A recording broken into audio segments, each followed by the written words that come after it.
There was a time I used to look into my father's eyes.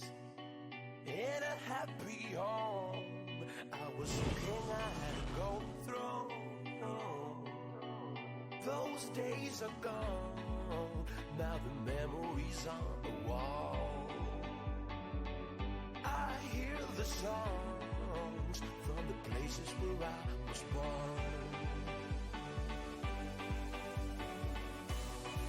Upon a hill across the blue lake, that's where I had my first heartbreak. I still remember how it all changed.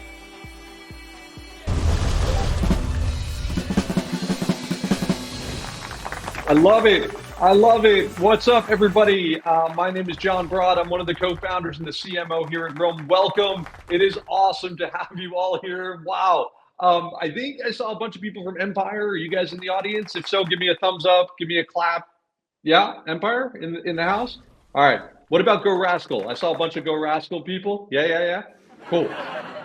That's awesome. All right. So quick note on the format. I'm going to bring everybody on in a minute. We're going to do a 30 minutes of moderated discussion. Then we're going to do Q&A from the audience. So everybody make sure you've got your chat open in the lower right.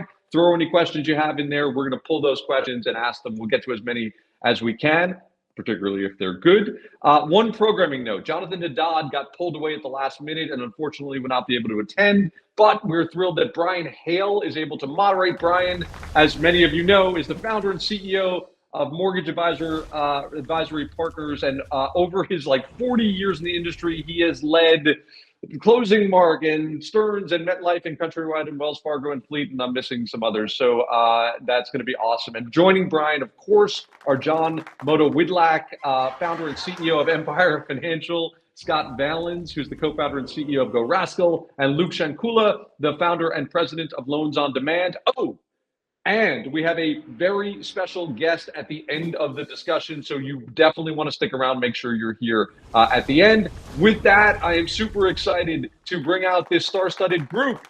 But before I do, a very quick word from our sponsor, Rome.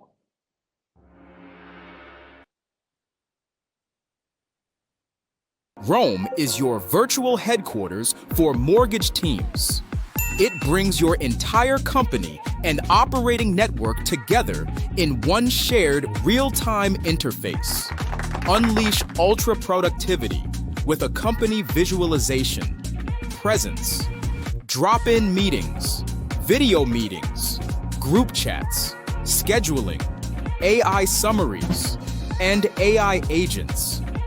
Rome lets you build relationships, scale operations, and close loans faster. Unite your loan originators, processors, and real estate partners in one virtual HQ. What's not to love about Rome, John? You guys have created this amazing virtual world. It allows for us to communicate with our teammates and team members as if we're in the same room. It lets us fly through communication. You can see the availability. The AI note taker, Magic Minutes, really we rely on that a lot. It captures everything, so we don't have to worry about someone taking notes anymore. Now being able to develop a little bit of a culture, even though everybody's not in the office.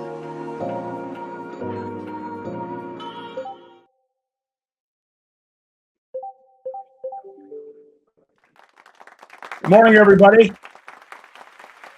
Ecstatic to have you here. We have hundreds in the room in the theater, so it's outstanding. My name is Brian Hale. I'm the CEO and founder of Mortgage Advisory Partners and the Weekly Roadmap, which is a podcast every Friday at 9 a.m. And I'm ecstatic to be here with my three new friends who we hadn't met before this, but I'm ecstatic to have had the opportunity to meet. And just to remind everybody, as John pointed out, we are going to do Q&A kind of towards the end, but you can begin to put your questions into the chat and in the notes and the process, and we'll have somebody come up and be reading the questions at the end. If you have a particular question for some one person, please try to address it in your question. That'd be great. And John, I'm going to just start with you, and I thought I'd just go across the line today with kind of the opening question, and then John, then Scott, then Luke. You know, AI obviously is one of the most significant conversations going on in the mortgage business today. I have a podcast every Friday with 700 originators. We get a lot of questions around AI. Could each of you just kind of give your perspective on AI and maybe some tactical things that you're doing with AI today in your respective organization that people could kind of begin to understand. I think it's always good if people can see or hear an example. It widens their thought process in terms of how to deploy, how to use it, that type of thing. So if each of you could give maybe 5, 6, 7 minutes of your perspective, and John, we're going to start with you. John Motowidlak. Yeah. I Hey, hope everybody. your name right. Motowidlak, you got it. Motowidlak. There you go. Thank you. Yeah, AI, the efficiency opportunity is at an all-time high now that AI is kind of out there. I've never been more excited to do more while doing less. So we tried to just use it across every channel, whether it's sales or operations. Our biggest thing is trying to integrate everything and make it talk to each other. So everything's seamless. It's working faster now. So just the amount of things that we don't have to do now that AI has come aboard, we really don't even have to think. I mean, you can ask any question. It's like having the old school calculator in your pocket. So for us, we're utilizing it both with our direct to consumer, whether it's communication through email, text, whether it's within our company itself, the broker shop, and dissecting the 100 different lenders that we have to choose from, trying to get advice on that, or just remembering anything. If you have a question, you can upload it to our large language model or database to ask anything you really want to. So we're trying to use it very multidimensional in not just sales, but operations. Anything we could do to superpower and make our loan officers move faster is really what we're all about. John, I think a lot of our audience are individual originators today. Can you give a sense from an originator perspective of how one or some of your originators may use AI daily, right? In terms of their daily workflow, things they're working on, how they're interacting with customers, tasks that maybe have been automated that before were just time sucks for them. I think it's a big creativity spark. I think when a lot of people don't understand where to start with something, maybe it's a sales pitch or a rebuttal or what you post on social media, even starting with a graphic. It's a great bone structure for anything that you're doing to really kind of get you launched and kind of get your foot in the door. So on a daily basis, I assume that everyone's using it to help draft emails, help come up with different content. Maybe it's a script for a video. It's just like having your best friend be the smartest person in the world. So it's like a little sidekick. Oh, that's great. Scott, why don't you give your perspective on what's going on in your organization and some specific tactics that you see some of your people deploying on AI? Yeah, sure. It definitely feels, zooming out for a second, it feels like we're in like the late 90s, early 2000s when like tech was everywhere and there were, 10, 15, 20 different versions of the same thing, like coming to market or being teased or, or reading or learning about every day. I kind of feel bad. I mean, AI is going to win. A lot of companies are going to win, but I certainly, it's a tough space to be in right now because it's just like a race to market, I think, for so many of these things. At Go Rascal, we're fortunate enough to have a loan officer who actually also has a venture-backed company that is building AI in mortgages specifically. I think he got into mortgages to learn mortgages for a couple of years to then be able to leverage his knowledge and go build AI technology. And so we, at the beginning of April, we're rolling out for our company like an agent for top of the funnel sales support.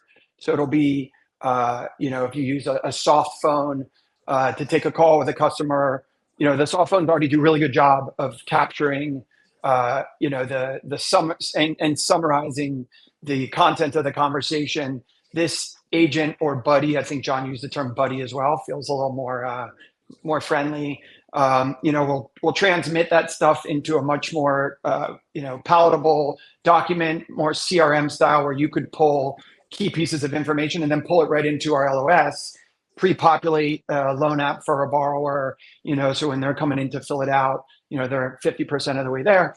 And then it's also catching on to things that, maybe us as humans wouldn't on a phone call, like intent. It can kind of read like intent level of the customer.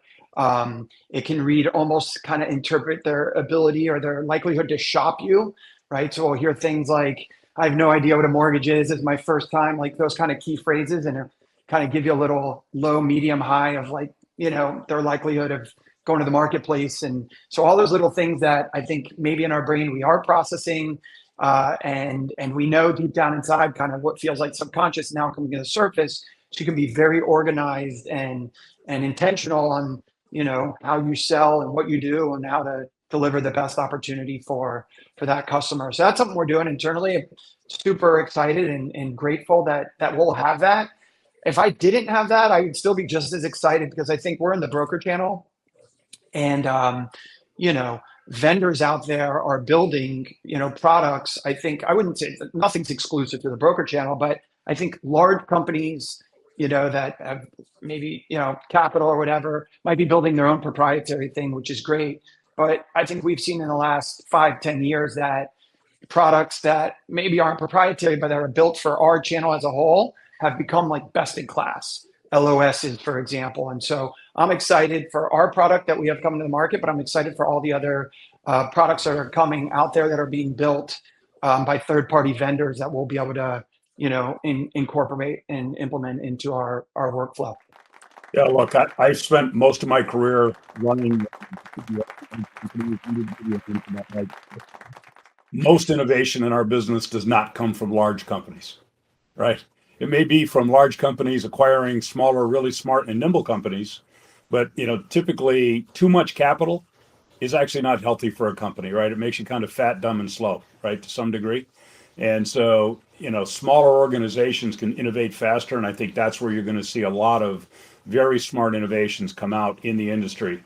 Luke, why don't you give us your view? Yeah, so as just to like take a step back, I think a lot of people talk about AI in a way that's like, oh, these companies are doing these crazy things, and like that is coming, right? But like the truth of the matter is that how can the individual loan officer utilize AI? Right. And the first thing that I think about when I'm like using AI is, how do I replace some of the tasks that I'm doing on a daily basis? What are the tasks that I'm doing every single day? Like John talked about, emails. I use it a lot for social content. I use it a lot for scripts, long form videos, short form videos. But here's the sort of the caveat to that. People are asking about what models are you using? What prompts are you using?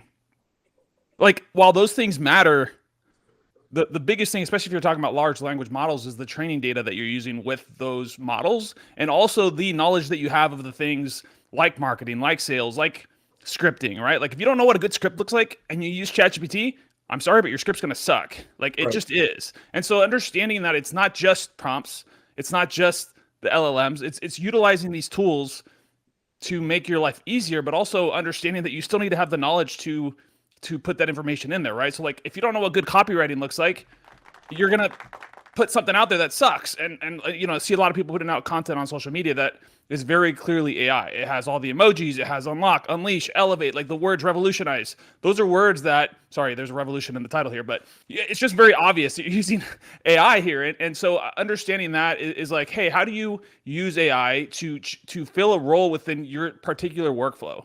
I think a lot of times people get so high into like the clouds of what's coming and the AI agents this and bots that, and it's like, cool, that's all great, but for like the individual loan officer, what's actually going to change your world? You know, I was talking to Cole yesterday, and he used AI to create a newsletter. So he's been able to basically grab a bunch of news that came out over the last couple of days, upload it into a trained Claude project, and turn that into a newsletter that goes out to his agents. That took him like, you know, maybe an hour of time setting it up.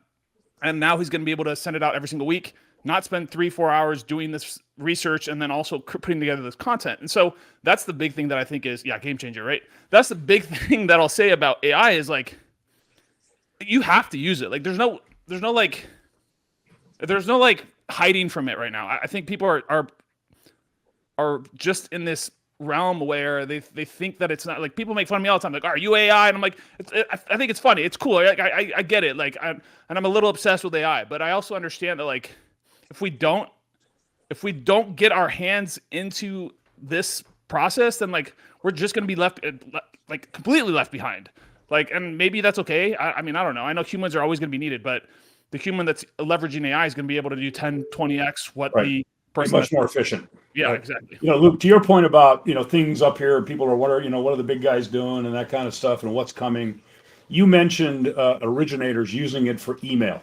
Can you go really specific, kind of real granular on how you've seen originators use it because everybody's dealing with email every morning. I come in, I've got 60 emails in my inbox for the morning. Good morning. It's great. It's great to be alive. I got 80 emails to respond to. Can you give us real specific how-to on what they're doing? Yeah, I mean, so you can use there's certain tools like Superhuman that allow you to kind of have some AI-based responses. It starts to kind of learn from what you're doing. What I typically use AI for more for email is for creating sort of nurture sequences, email follow-ups. So I'm talking about let's say you generate a webinar lead. Now we're going to create a whole entire workflow: SMS, text messages, emails, voicemail drops, scripts for sales. That's what I'm using AI a lot for, is marketing style emails. I mean, you could always use it for, if you maybe want to respond to someone's email. I just find that sometimes, unless you have a pre-trained model, if you just go put it into ChatGPT and say, hey, respond to this, it's going to not sound like you. It's going to sound very eloquent and verbose. And so that's the caveat that I tell people is hey, use AI, but also if it doesn't sound like you, probably you should, not use it. Yeah, look, I had Greg Scherer on the Weekly Roadmap last Friday talking about this very single thing. And one of the things he did, he's, I think, the number one or two, followed guy on LinkedIn in the mortgage space. And one of the things he discussed with my audience was he took a bunch of posts that he had done, like 20 separate posts, fed them into Chat GPT so that Chat began to learn his voice a little bit, to your point. And then as he's looking to do additional posts or other pieces and prompts, it understands how he speaks, his kind of cadence, that type of thing. And to your point about just put it in, copy and paste and put it in your email, it's not going to really get you where you want to go. That's the kind of thing you're talking about, right? Correct. So you could do the same thing with email, right? So if you're responding to 100 emails a day, all right, well, now start to plug in your email responses into maybe it's a Google Doc, maybe you copy paste them, but you just paste it into either ChatGPT, Claude. Claude's my favorite for creative writing, but you could use either one. ChatGPT 4.5 is pretty good at the sort of creative writing as well. But if you put it into a project and actually save it into sort of the custom instructions and the data that gets uploaded to the custom instructions, you're able to always go back to that thread and always have that data there, right? So instead of having to recreate that whole entire thread, you actually have a space, and it's called the project, that you can always go to and always be able to create something, right? Whether it's emails, whether it's social copy, whether it's video scripts, whether it's long form video scripts, you can have those frameworks all built out. I mean, it takes some time to do, but you only have to do it once. Yep. Scott, do you have a similar situation? I saw both you and John nodding when Luke was speaking. Do you guys want to share some of what you see go on in your organizations? Yeah, I think RLOs kind of are individually exploring those opportunities with marketing and social media. One thing that I think was noteworthy and interesting is I have a mortgage coach, who's helping me with my social media, which so much of it incorporates AI. But I was asking him a kind of a simple question the other day. If we'll the story will go somewhere of whether all of my content should originate from me as the kind of founder-led content, or from Go Rascal, my company site, LinkedIn post. Should we put it in my Go Rascal and then share it through me, and so on and so forth? That was kind of the subject. And he took another student that he works with who has a very well developed voice and platform similar to Greg, and he took my platform and what I've done on LinkedIn, and he fed it to, I'm not exactly sure which, maybe Grok. I think he fed it into Grok and had Grok spit out a summary of what my content's all about and what this other individual's content's all about. And he was trying to show me a message of how this guy going outside of selling his company and his products and just speaking so much about his company creates a much more dynamic and relatable experience for his followers. And that's why he's been able to, him, not a company. Because it's him and not a company, and so I'm kind of pulling together, talking about the company as well. And so this, for my coach, he took 4 minutes to go feed these through. And he even said, he's like, what's coming next in this email is not for me, it's from Grok, but I already read it. And I think it does a fantastic job summarizing, who you are on LinkedIn and who this other person is and how you differ from one another, and why, what he's doing might, is likely helping him grow in a way he wants to more. Right. So just an incredible example, I thought, of John, the power of AI.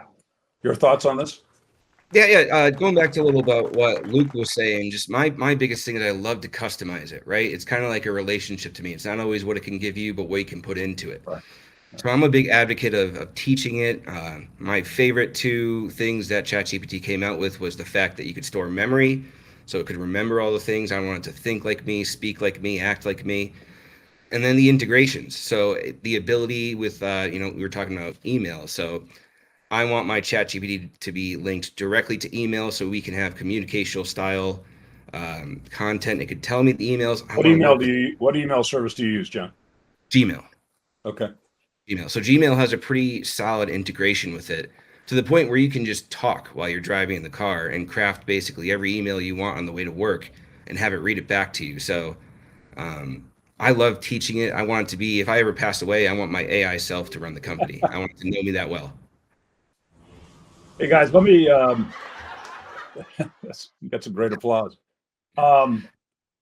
One of the things, so I've used, and I was talking to John Broad from Rome about this the other day, historically before I got onto Rome, and I'm moving my entire organization onto Rome here this week, I was using Fathom, right? Just for a lot of meetings. I'm sitting in my corporate office, my home office in Newport Beach, California, and I spend 10 to 12 hours a day on video calls from all different types of services. And I'd use Fathom for note-taking and summarization and transcripts and all takeaways and all that. But a couple of things. I do a lot of M&A work, so I am involved with a lot of lawyers, right, in the M&A trades. Lawyers aren't really excited about having their conversation recorded in Fathom because you can pierce attorney-client privilege because so many people are involved, right, in the process. How do you guys think about, or what risk do you see with these minutes models, whether it's Rome or any of the others that are out there, recording kind of your people's conversation where your people say something totally inappropriate, or, they say something to a customer or whatever the case may be. And now you have a defined record of that conversation. John, thoughts? I'll start. I have a really funny story behind it, but I learned a hard lesson with the minutes taker and the memory taker from actually a Google Meet before I began using Roam. But someone stood me up and I didn't realize the note taker was still taking notes, and I can see this coming. Poor comment about the individual, and it actually sent a recap of everything I was saying while I was logged into that meeting to both of us. So he wrote me back and apologized. So it's a learning curve to nothing you do is not seen anymore. But I would say there's much more pros than cons. We use it for everything. Every Monday meeting we have, remembering everything that we say, you can reference it. So there are some things you have to watch out for, but the pros are really awesome. Yeah, look, I've been involved in a lot of fair lending actions and different things with regulators, with the DOJ, with attorneys general and others. And, I used to run call centers at one point in my career, and we used to record conversations, right, for training purposes and that kind of thing. But we also dumped them every 30 days, right? So we had a protocol that said the recordings went away. So I just think, to your point, John, I think this is a new tool, and people have to learn when to shut it off, when to turn it on, and be thinking about record retention around those pieces. How long do you want to record and keep these kinds of things? Scott, do you have a perspective on this? I think you're right. I think it's like a new frontier that, we're going to all learn about. I think a lot of what happens in the mortgage industry is you hear about something happening to someone else. Right. And then you bring it internally and you're like, oh, wow. Okay. Yeah, we got to button that up. But you bring up a good point. Most of what we're thinking about is using LLMs and for income, review and stuff. And so now, in addition to having conversations with customers and internal employees and all that, uploading docs to ChatGPT or, a different chat bot, and thinking about, the privacy of that information, right? Exactly. You're sending a tax return in. And so, we're not at that stage where we're using any public company to do that. We partner with UWM. And so, we've had conversations with them with Chat UWM and, feel comfortable using that tool to its fullest, but that's that's where our heads are moving a bit more. But I think you bring up a really good point and something. Yeah, that look, I'll one of the be things I do paying when I get attention to. on and I'm recording a conversation is I always ask the participants, I have a recorder, it shows up as Brian's note taker when I'm using Fathom, right? So as an example, and I always ask people, so essentially I record their assent to being recorded, because a lot of states have very specific laws around recording that you got to be really thoughtful about. And so as you run your companies, you have to begin to think about making sure your employees that are using this kind of information have that, and you can capture it in the recording. And the good news is you can capture their agreement, right? Or somebody doesn't go back and say, I didn't agree to be recorded. Luke, do you have a perspective? I had a similar story to John.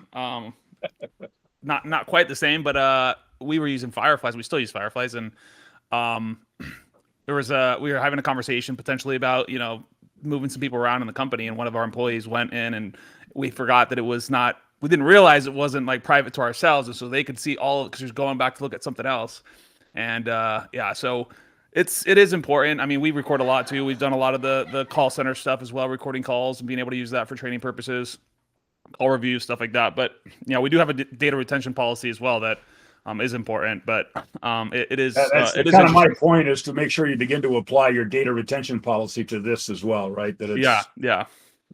I'm always nervous that we're giving loaded 9mm out to fourth graders, right? Only bad things are going to happen, right, along the way if we're not thoughtful about it.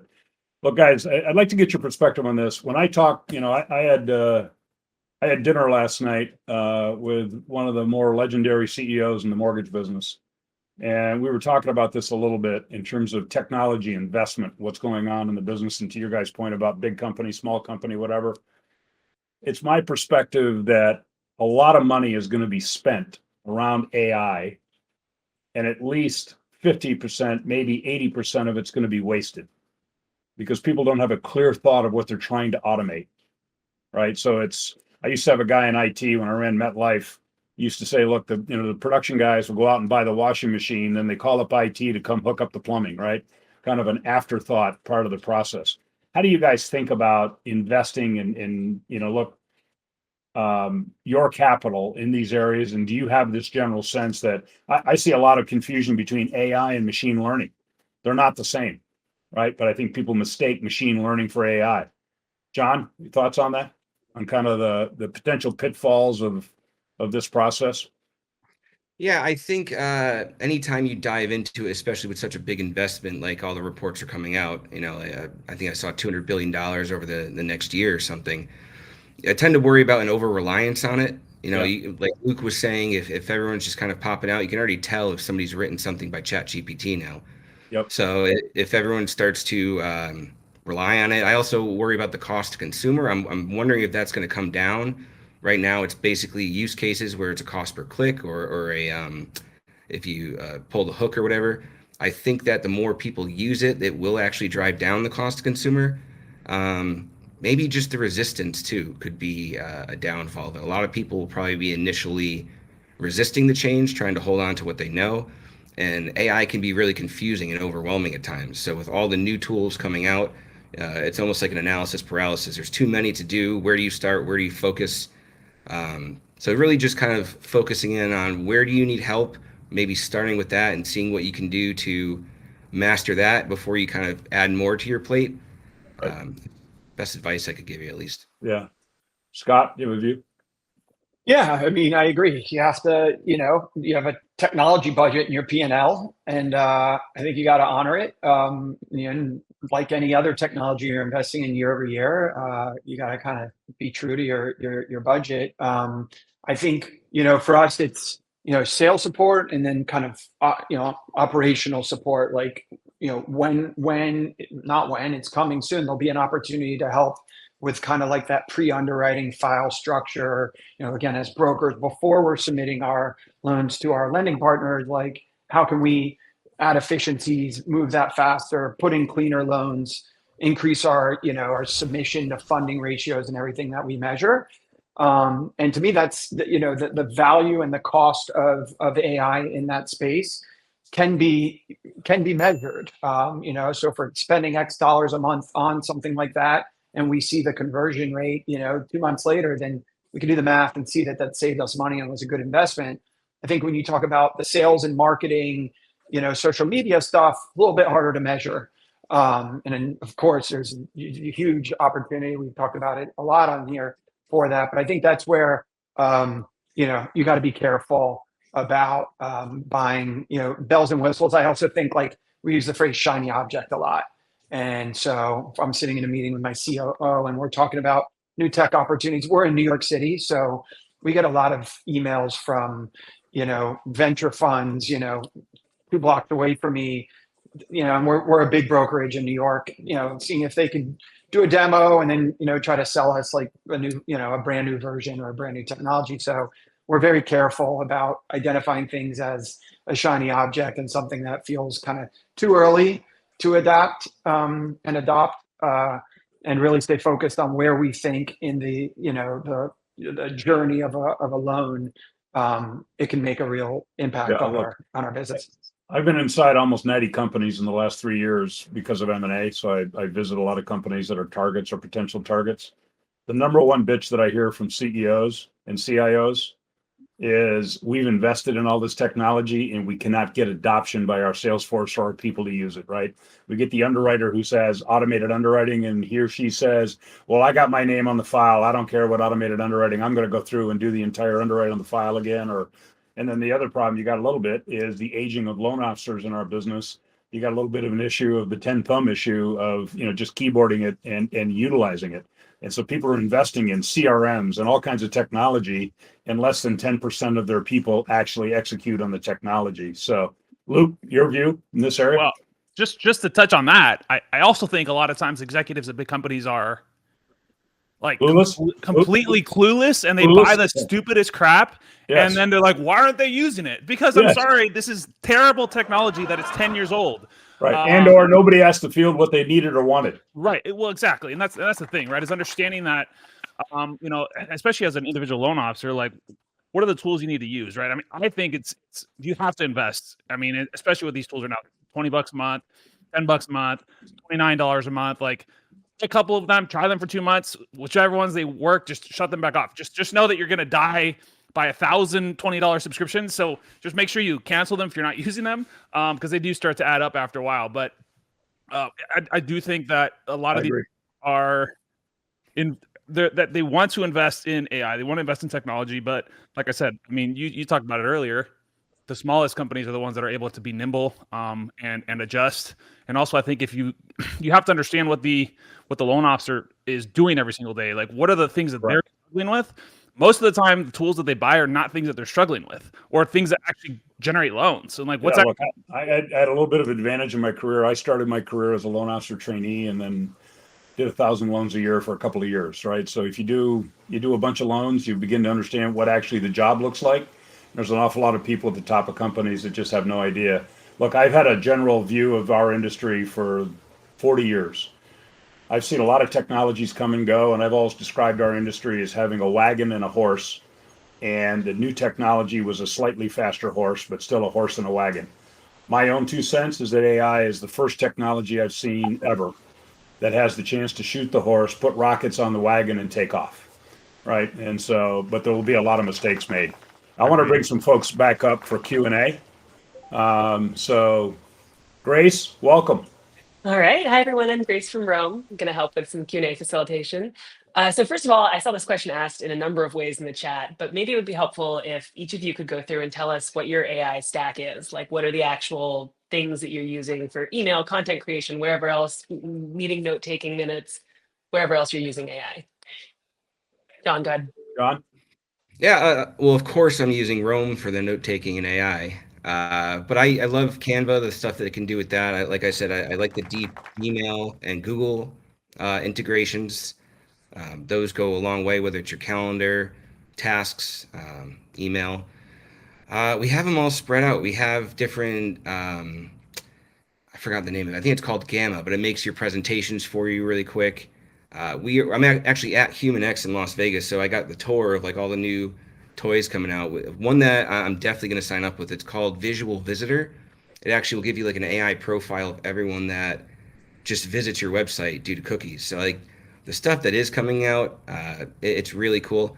I have a lot of stuff just kind of built into our proprietary software, but our LOs, I mean, it's so scattered in what they use. A lot of it, like I said, Canva. Yeah. But Awesome. Thanks. Scott? Yeah, I mean, all those low-hanging companies that John mentioned, Fireflies and Fathom, from kind of Zoom summaries. I think a lot of our lows, again, I'm also kind of like a like brokerage with all those kind of distributed out, like engaging in a lot of their own AI initiatives, at least again on the marketing and social media side. As I mentioned at the top of the meeting, we have our sales agent coming out next month. No name to it right now, which is going to be hopefully pretty groundbreaking for us. Luke? All right. Well, I'll give you guys just a bunch of tools that I would say you should test. For like large language models, my favorite two are ChatGPT and Claude. Then for like video creation type stuff, if you're looking to create avatars, 11 Labs and HeyGen are going to be kind of your best bet. There's another one called Fish that will help you create the voice clones. So what's cool about 11 Labs is it helps you create a clone of yourself. If you upload like 30 minutes to 3 hours worth of content, it will create a pretty good clone. And what's cool about that is you can use that for like voice notes. You could actually send voice notes via LinkedIn, via Facebook. You could create the avatars as well. Those are, a little bit more hit or miss as far as like the lip syncing and stuff like that, but it's still really cool. And I still think there's some cool use cases to it. And that's using HeyGen. Opus is probably my favorite for editing. So it's going to be more of like the long form editing. So like you're taking a long form video and turning it into clips, or you're just clipping out short clips and trying to get the captions on them. Another one. Validate Opus, by the way. We use it all the time. It's fabulous. Yeah, and so I've tested a whole bunch of those type of models. Opus for me was the best. I haven't tested any in a long time because it just has been so good. They just added AI B-roll and regular B-roll. They have voiceover. They have all kinds of cool features in there now. You can edit on the timeline now. So it's almost like if you don't know how to edit, that's where I would go first is Opus, because it can do a lot of things for you. CapCut is kind of a little bit more advanced version. I do that if it's more kind of more cool stuff that you want to do with it. Canva, awesome tools. If you're not using the magic tools within Canva, that's a game changer, especially if you're using, I just use game changer, AI. I am AI, I guess. No, but Canva has magic tools called there's grab text. So if you're using something like Ideogram or Leonardo or any of those AI image creators, you have those issues with creating text in your images.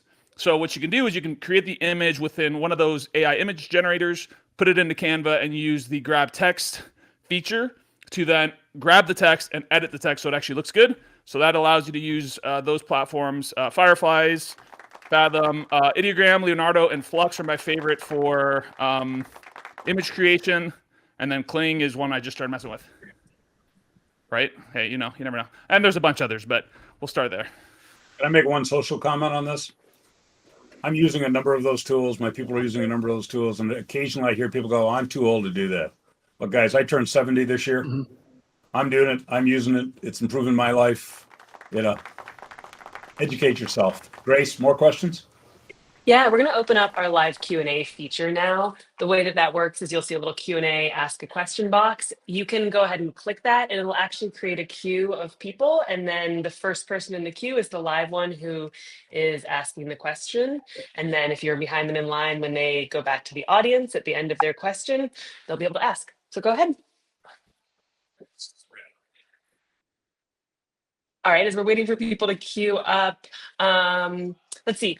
What are some technologies that each of you thinks is a must to invest in or really interested in from either from the AI perspective or not? ChatGPT. I mean, if you're not using it already, just use it. I mean, that's your starting point. To me, if you're not, you're behind. Yeah, to me, start there. You there's a million other things you can start with. Just start there, and then you'll learn everything else. And to piggyback on what Luke's saying, they just create different GPTs that link up to it now. So they're just almost injecting everything right into it. Yep. So I second that. If you can just kind of get set, I do the $200 subscription to ChatGPT. It's really cool, the deep research and everything that you can add on to it now. It's the most powerful. Which version tool. are you using, John? Is it the business enterprise one? It's the most expensive. The pro one? Yeah. 200. No, plus or pro, one of those two. Right. Yeah. I think plus is the 21 and pro is the other one. I don't know. Maybe it's the opposite. but it's worth it in my opinion. It's really cool. Scott, do you have a view? We're updating our entire company websites and landing pages using Banking Bridge. It's not like it's not AI, right? It's technology, but like I think it's like kind of AI forward. It's the kind of the best templated website brand we found out there. And then we use a side company called Limelight to basically take our existing web page, because it is a little bit template on the Banking Bridge side, and kind of incorporate our existing branding and everything over there. And it's got tons of bells and whistles, including probably AI integration. And so we're really excited about that.